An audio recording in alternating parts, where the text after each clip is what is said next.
भूर्भुवस्वः तत्सवितुर्वरेण्यं भर्गो देवस्य धीमहि धियो यो नः प्रचोदयात्।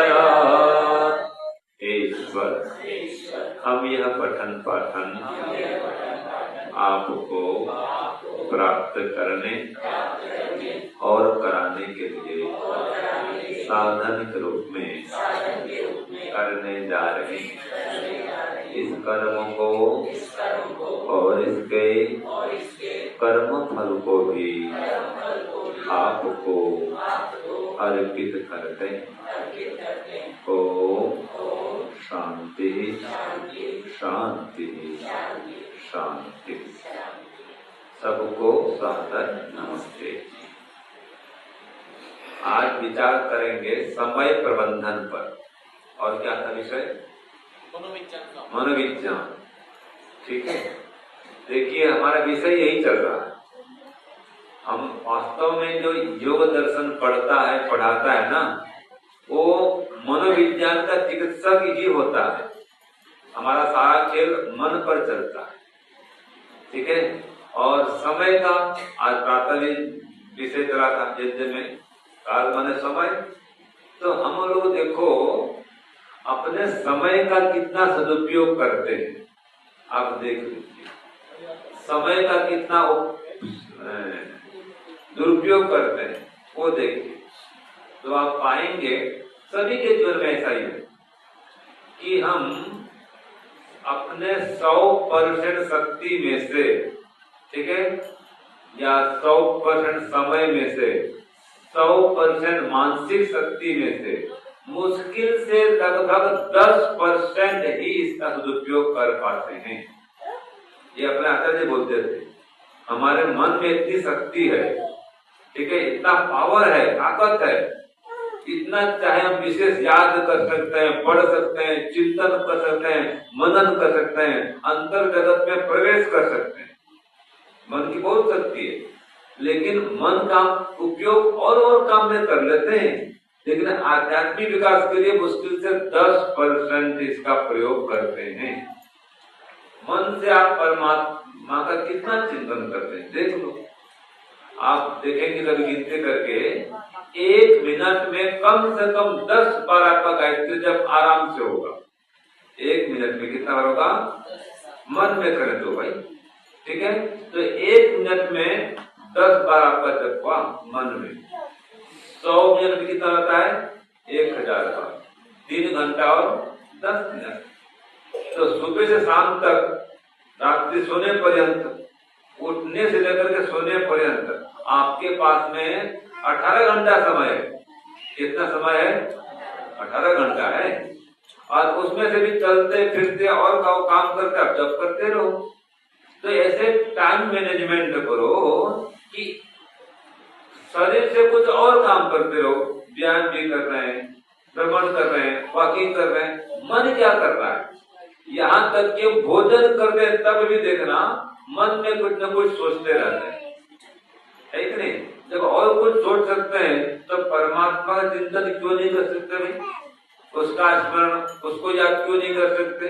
कर सकते हैं। ध्यान करने बैठते हैं, ध्यान तो कर रहे हैं परमात्मा का और याद कर रहे हैं परिवार का, याद कर रहे हैं व्यापार का। ऐसा होता है नहीं होता है? तो जब उनका स्मरण कर सकते हैं तो परमात्मा का स्मरण क्यों नहीं कर सकते? कर सकते हैं। तो आप देखिए सुबह 4 बजे उठने से लेकर के रात्रि 10 बजे तक हमारा वैदिक समय ये है। आदर्श समय क्या है? सुबह 4 से रात के 10 बजे तक। तो आप अपनी दिनचर्या बनाइए। ये है समय का प्रबंधन कि शरीर से इतने काम करने हैं, ऐसे काम करने हैं, वाचनिक काम इतने करने हैं, मानसिक काम इतने करने हैं। उदाहरण के शारीरिक काम, जो भी आपका काम घर परिवार का है, वो करने के बाद भी ये संकल्प करिए कि मुझे कम से कम 5 मिनट भी शरीर से समाज की सेवा करनी।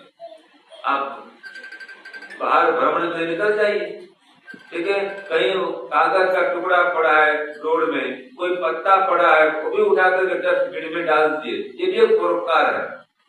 कि पत्थर पड़ा है, गिट्टी पड़ा है, कांटा पड़ा है, सफाई कर दो, ये भी परोपकार है कि नहीं है। रास्ते में कोई कांटा है, कांच है, कोई ईंट पड़ा है, मेन रोड में गाड़ियां आ रही जा रही है, लोग उठाते नहीं है। कई बार कोई मृत प्राणी मिल जाता है, चूहा मर गया है, और कभी और भी कितने पदार्थ प्राणी, कोई इनको हटाता नहीं। आप चाहे तो एक बार उसको पूंछ पकड़े, साइड कर दो और उसके ऊपर मिट्टी डाल दो, दुर्गंध नहीं आएगा, है कि नहीं। ऐसे कई सारे परोपकार कार्य हैं जो पुण्य होता है, पैसा कुछ लगता नहीं है।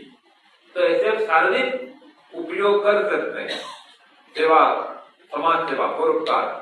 कोई अंधा व्यक्ति है, गरीब व्यक्ति है, हाथ पकड़ करके रोड पार करा दो। बस में जा रहे हैं, ठीक है, कोई एक जैसे माता जी, बहन जी खड़ी है बच्चों को लेकर के, और बड़े बड़े जवान भी हट्टे कट्टे बैठे हैं, सीट छोड़ते नहीं, देखा हुआ आपने, तो सीट दे दो भाई। ये शरीर से उनकी सेवा है, ये परोपकार है।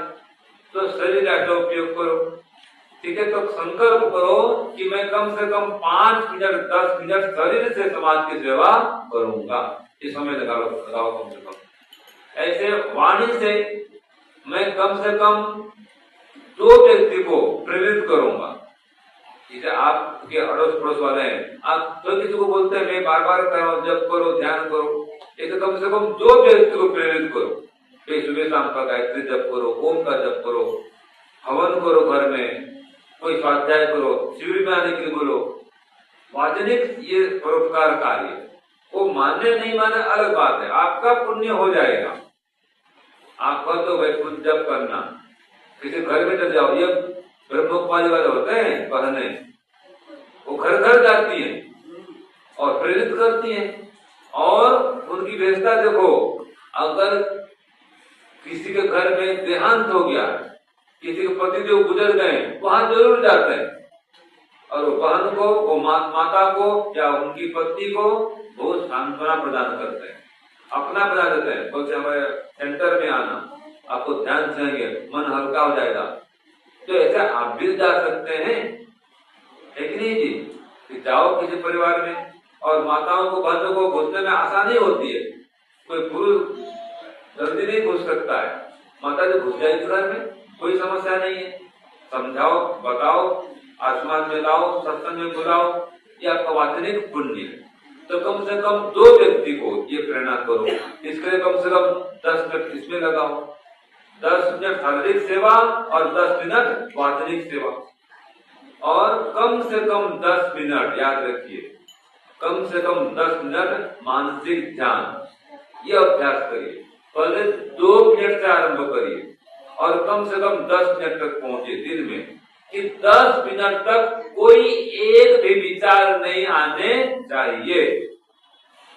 बस ओम का जप लगातार श्वास माध्यम से, जो मैंने कराया था, ओम का जप करते रहो और ओमकार ध्यान में मग्न हो जाओ। पहले 2 मिनट से आरंभ करो, 1 मिनट से आरंभ करो, कि 1 मिनट तक एक भी विचार आने नहीं चाहिए, फिर बढ़ाओ 2 मिनट करो, फिर 3 मिनट करो, ऐसे 5 मिनट, 10 मिनट, दिन में कम से कम 10 मिनट तक ऐसा अभ्यास करो कि 10 मिनट तक कोई सांसारिक विचार मन में न आए। ये ध्यान में बैठ करके, आंख बंद करके, ये मन का प्रयोग, मन को मैं कितना एकाग्र कर सकता हूँ, इससे मानसिक शक्ति बढ़ेगी।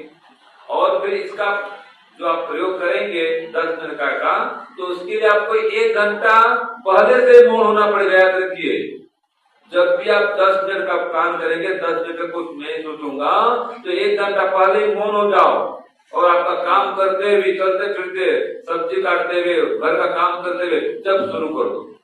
विचार भी आएंगे, जब भी चलेगा, विचार आएंगे, जब चलेगा, दोनों काम चलता रहेगा, 1 घंटा का एक क्रम चलेगा। उसके बाद में आप बैठो। मैंने अपना अनुभव किया है, देखो, आप एकदम मार्केट से आ गए, बाजार से आ गए, कोई किसी काम करके आ गए, और आप एकदम जाकर कपड़ा धो, आपका जप नहीं होगा।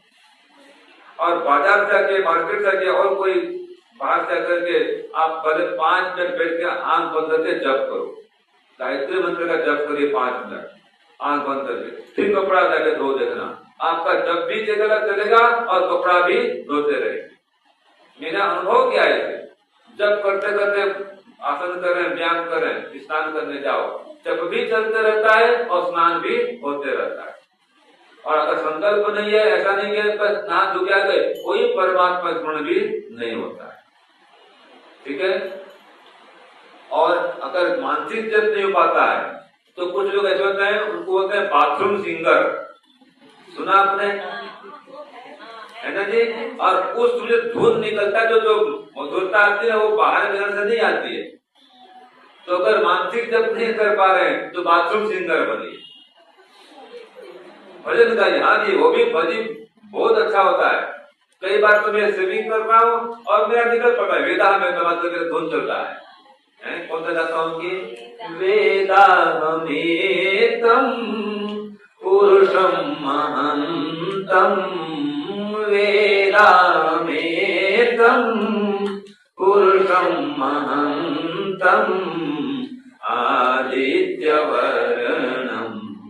तमसः परस्ता तमेव विदित्वा अतिवेद्युमेति, तमेव विदित्वा अतिवेद्युमेति, नान्यः पन्था विद्यते अनाय। ॐ नमः भजो भजो मना, ॐ नमः भजो भजो मना, ॐ नम जपो जपो मना। अरे दुनिया वालों, जग को जगाओ, पाप बढ़ रहा है, इसको मिटाओ। बस हो गया। ठीक है। तो ये मतलब समय का उपयोग, जो मानसिक जप नहीं कर पा रहे हैं वाचनिक जप करिए, और वाचनिक जप भी नहीं हो पा रहा है भजन गाइए। तो समय को परमात्मा की भक्ति से, परमात्मा के जप से, भजन से ओतप्रोत करिए। ये समय का सर्वश्रेष्ठ उपयोग है। मानसिक जप करना, वाचनिक जप करना अथवा भजन गा देना और ईश्वर से जुड़ के रहना। हमारी माताएं बहने रोटी पकाती हैं, अब गायत्री मंत्र बोलते रहो, रोटी पकाते रहो, कोई समस्या आएगी। ओम भूर्भुवः स्वः तत्सवितुर्वरेण्यं भर्गो देवस्य धीमहि धियो यो नः प्रचोदयात्। बस सब्जी काट रहे हैं और जब चल रहे थे तो, और ये भी नहीं कर पाते तो वो आता है आजकल, बटन दबा दो, गायत्री मंत्र चल रहा है, सुनते रहो, काम करते रहो, मन मन बोलते रहो। तो समय का इस प्रकार सदुपयोग करिए। तो समय का सबसे श्रेष्ठ उपयोग है ईश्वर का ध्यान, ईश्वर का जप, ईश्वर का भजन। फिर स्वाध्याय करते थक गए, जप करते थक गए, फिर पुस्तक पढ़ो कुछ देर, तो कम से कम 10 मिनट ये समय का उपयोग करो स्वाध्याय करने में। 10 मिनट कम से कम एकाग्र मन से ध्यान बैठ करके, और 10 मिनट कम से कम स्वाध्याय। वो ध्यान के अतिरिक्त कर रहा हूं मैं, सुबह शाम जो उपासना करेंगे तो आधा घंटा घंटा करो, लेकिन दिन में कम से कम एक्स्ट्रा समय 10 मिनट ऐसा अभ्यास करो जिसको बोलते हैं क्रियात्मक योगाभ्यास, मन को रोकने का उपाय। और 10 मिनट स्वाध्याय करो, पुस्तक पढ़ो, और 10 मिनट में क्या करता, कम से कम सेवा परोपकार कर दो। तो 10 मिनट सेवा करो शरीर से, और 10 मिनट स्वाध्याय करो। 10 मिनट कम से कम मन को रोक करके ईश्वर में लगाओ, और फिर 2 व्यक्ति को प्रेरणा करो, कहीं जाकर के हवन करा दो। ठीक है जी, किसी को शिविर में ले आओ, कोई गरीब है उसको दान दे दो। कई बार देखना घर में कई कपड़े पड़े रहते हैं, हमारी माताओं बहनों पास sari sari suit suit dress भरे पड़े हैं। ठीक है। कई माताएं तो पुराना नंबर दे देते हैं और कई माताएं जीर्ण शीर्ण हो गया, पढ़ने का नंबर नहीं आ रहा है, मास तक पड़ा रहता है, लेकिन देते नहीं। फिर कोई विवाह हुआ फिर नया खरीद देंगे, कोई पार्टी फिर नया खरीद देंगे, लेकिन जो पुराना वाला है न उसको पहनेंगे न उसको देंगे। बताओ ये अच्छा है क्या? भाई नहीं पहन पा रहे दे दो, कोई गरीब का काम आ जाएगा। तो इस प्रकार से आप शरीर से, वाणी से और मन से ईश्वर को बढ़ो, ईश्वर की आज्ञा का पालन करो। तो समय का विभाजन करो, कुछ समय परिवार के लिए, कुछ समय भगवान के लिए, कुछ समय अपने लिए, कुछ समय शरीर के लिए, अपने लिए मतलब आत्मा के लिए भी, तो कुछ समय समाज के लिए, परिवार के लिए, धंधा के लिए, व्यापार के लिए, सब समय निकालो, लेकिन अपने लिए भी समय निकालो। और मानसिक ओम का जप बढ़ाओ, जितना आपका जप बढ़ेगा आपका संबंध ईश्वर से मजबूत होगा। तो संबंध को ईश्वर से बढ़ाओ और संसार से संबंध को धीरे धीरे घटाओ, कम करो।